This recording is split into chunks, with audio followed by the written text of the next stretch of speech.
guess. And then this was an old sprue from an Age of Sigmar, like a Seraphon sprue. But Games Workshop is actually, they're doing their sprues a little different now. They're packing everything to these really densely packed sprues full of model parts. So this one has like the straight kind of boxy angles. This has its uses. And then you have this one. This is more what Games Workshop is doing these days, and you have like all these different kinds of angles and shapes. This is excellent for the kinds of stuff I'm going to show you. And this was an old Chaos sprue, and this is more typical of what GW is doing these days with their sprues. And again, this has an awesome array of shapes. Let's look at some of the projects. Now, the first one I want to talk about is walls. And this is how I make my sprue walls. I cut, little bits of sprues, and this is a very kind of broken wall. You'll notice that there are spaces in between, and I do that on purpose. I usually take a little bit of texture paste, and I add a little bit of texture paste to those holes. But then what I do is I'll take my, I make grasses out of rope filament very easily, and I stick those grasses like coming out of some of those holes to really give the impression that this is an old kind of decrepit wall. Now, here's my Imperial Guard model, and you can see that it's not too bad. Now, I can use this in 28mm scale or even 15mm scale, and I build it right on these craft sticks. These craft sticks serve as an excellent base for these kinds of projects. And usually I start, you have to be a little bit patient with this craft, but I start for my corners, I will take these angled pieces of sprue and cut in an L shaped, and that's how I start my sort of angles, right? You see another one here, and you can see that I don't really pay a lot of attention to the size of the brick. I try to be in general, right, the same scale, but this really makes some interesting wall structures. When you paint this, when you texture it, I usually take my hot glue gun, and as I'm putting things together, I'm kind of texturing the hot glue, right? Giving it a little bit of texture. So when you paint this, it looks really cool. On the subject of building walls and stuff, I'm going to show in a future video, not in this one, how I make arches and pillars and all kinds of things using this technique of sprue cutting and making like your own little bricks. Now, the other technique to use is this one, and here this is like a two-dimensional piece. What I do is I make my bricks here, I make them a little tighter, and I cut this, I make it into a siding for a wall. So I'll have to show this in another video, but some medieval buildings had like brick on the bottom and then wood structure or whatever it is on top. And so that's how I make these sidings, for that kind of terrain. And then, of course, these edges have to be covered in bricks as well. I'll have to show that in another video, but I just started doing one as an example of brick siding.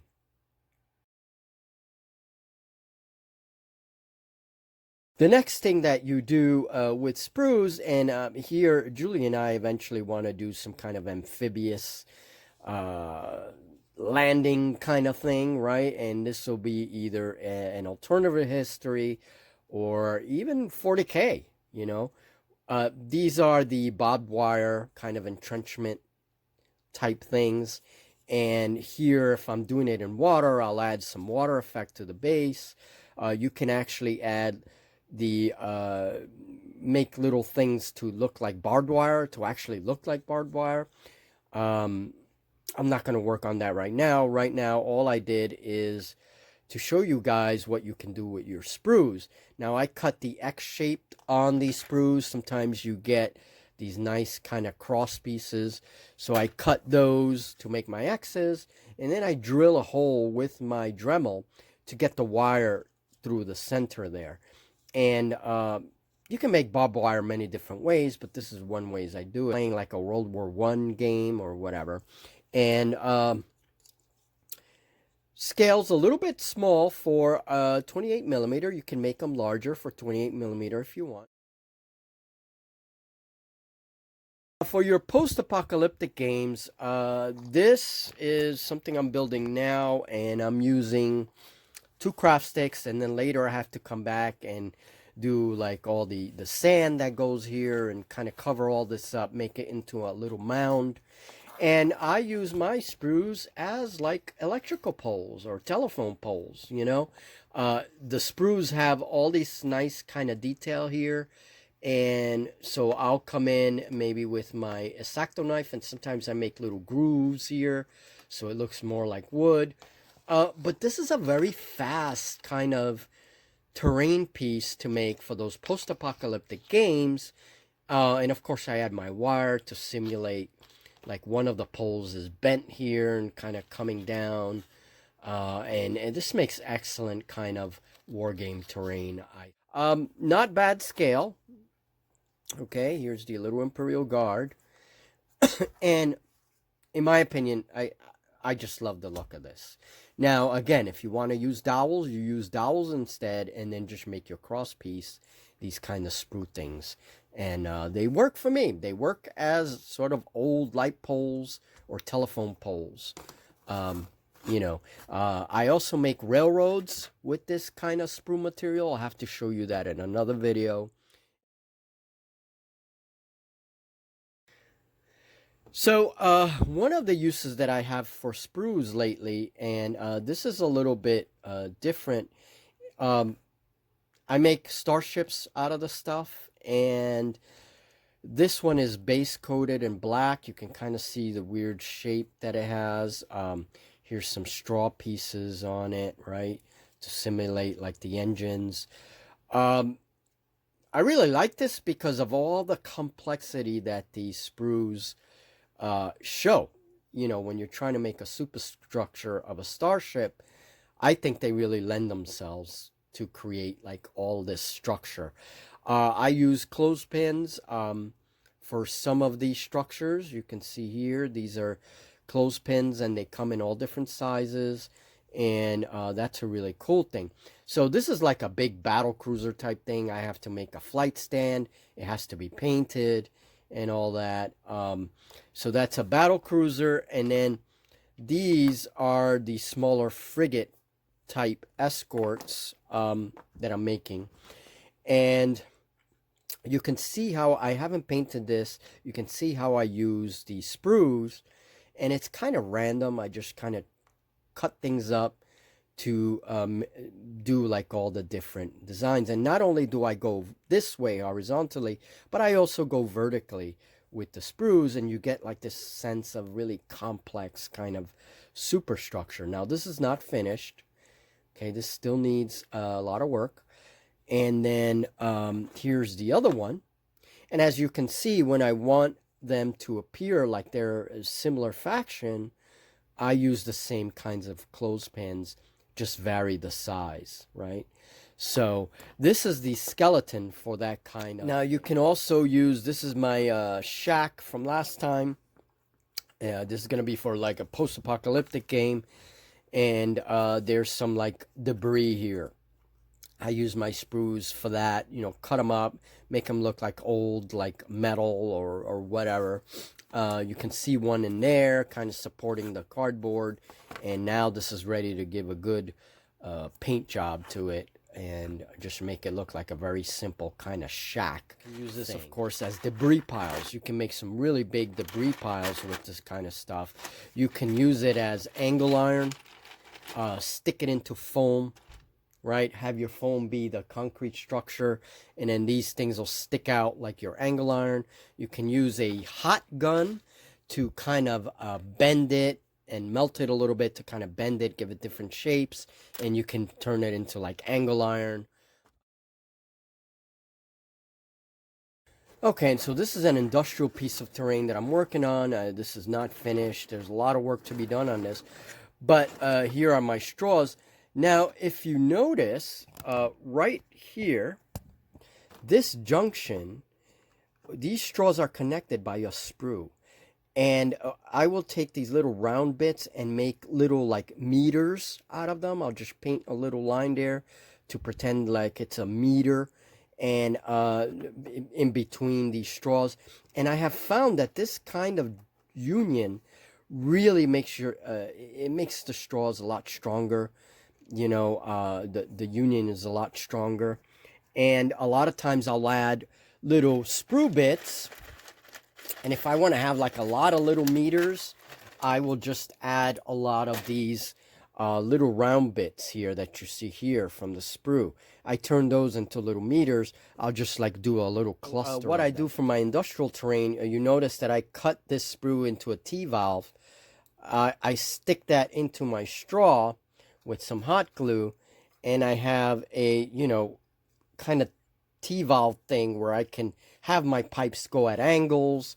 I can connect them many different ways. See that? So, obviously I would be gluing this stuff, but you get the drift. Now in the center there, I'll add a cluster of this kind of sprue material, right? And I can make like little fuse boxes. I can make use those little round parts, make the little dials. I also use buttons and make, with the buttons, I'll have to show you that in another video. That'll be for another topic, how I use buttons in industrial terrain. But you take those buttons and you can make like the cranks, in between the tubes, right? The piping. So like shut off valves and stuff like that. I'll have to show you that in another video. But these sprues, I can cut them in all different angles and make all kinds of little junctures, connecting pieces for my pipes. And what it does is that it really strengthens those connections, right? And here I have one. And then a lot of times I'll use the hot glue and kind of go around it. And especially if I'm doing like really beat up industrial terrain, I will use the hot glue to kind of texture. But you see hot glue here. It's kind of the ribbing for one of the piping.